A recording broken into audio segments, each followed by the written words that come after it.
안녕하세요. 차에 미쳐있는 남자 차미남입니다. 최근 가장 핫한 차종 중 하나인 신형 아반떼. 먼저 파격적인 디자인으로 시선을 모았습니다. 디자이너의 스케치를 그대로 옮겨놓은 듯한 예리한 라인이 돋보이죠.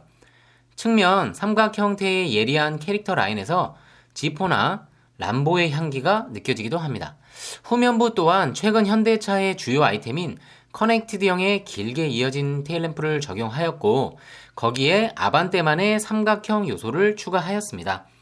디자인에서만큼은 상급 모델인 소나타, 그랜저를 위협할 만큼 완성도가 높아 보입니다. 물론 차량의 체급 차이는 있지만요. 그런데 그랜저 소나타를 넘어서는 것은 디자인만은 아닙니다. 새롭게 추가된 많은 신사양 중에도 그랜저나 소나타에 없는 것도 있는데요.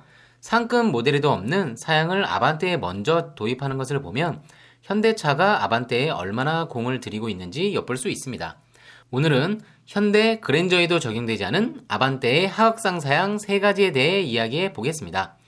먼저 첫 번째는 현대차 최초로 적용된 현대 카페이입니다.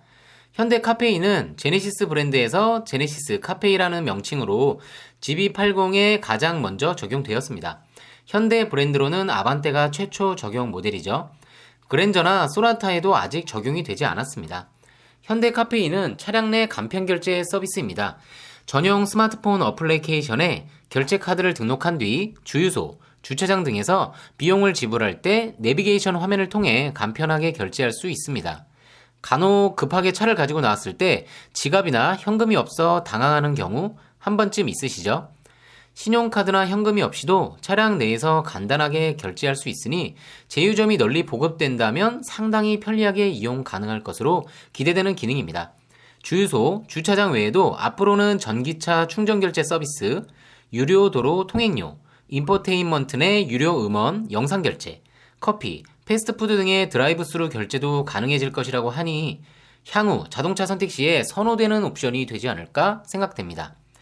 아반떼의 하극상 사양 두 번째는 현대 디지털 키입니다. 3세대 신형 플랫폼을 사용하는 소나타에 먼저 적용이 된 사양이죠. 그랜저의 경우는 대대적인 페이스리프트를 통해 많은 신규 사양을 적용하였습니다. 다만 현대 디지털 키는 적용되지 않았죠. 7세대 신형 아반떼의 경우는 그랜저에는 미적용된 현대 디지털 키가 적용되었습니다.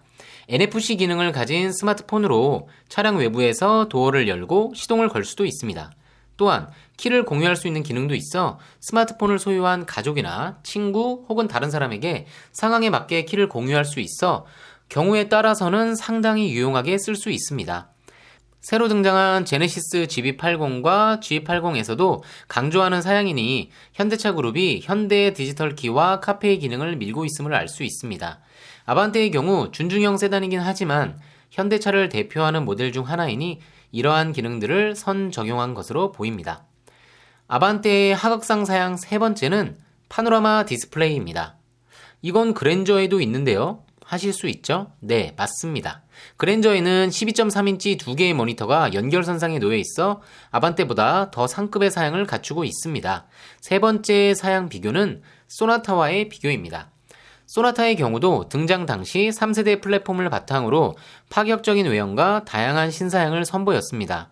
계기판의 경우도 12.3인치 풀 LCD 클러스터를 적용하였고 플로팅 타입의 10.25인치 인포테인먼트 모니터도 같이 선보였습니다.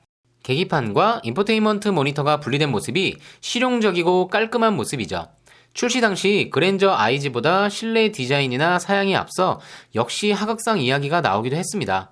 등급이나 가격 포지션상 상급이더라도 아랫등급의 신차가 등장하면 디자인이나 적용 사양이 상급보다 더 좋은 경우가 많죠. 이에 따라 그랜저도 대대적인 변신을 해서 지금의 페리 버전 그랜저가 출시되었습니다.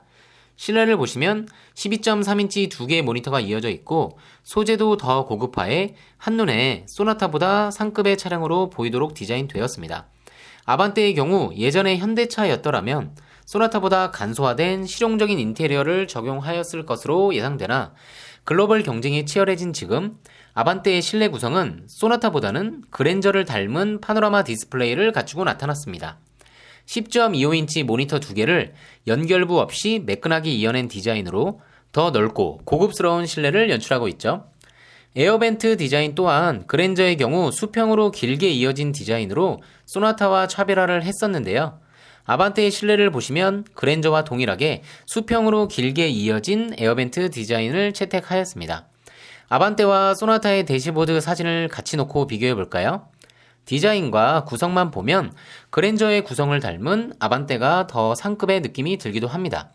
물론 소나타의 경우 상급 트림에 나파 가죽 적용 등 더 고급화된 소재를 쓰고 있고 등급에 맞게 더 넓은 공간을 제공하므로 실제 비교시는 차이가 있을 수 있습니다.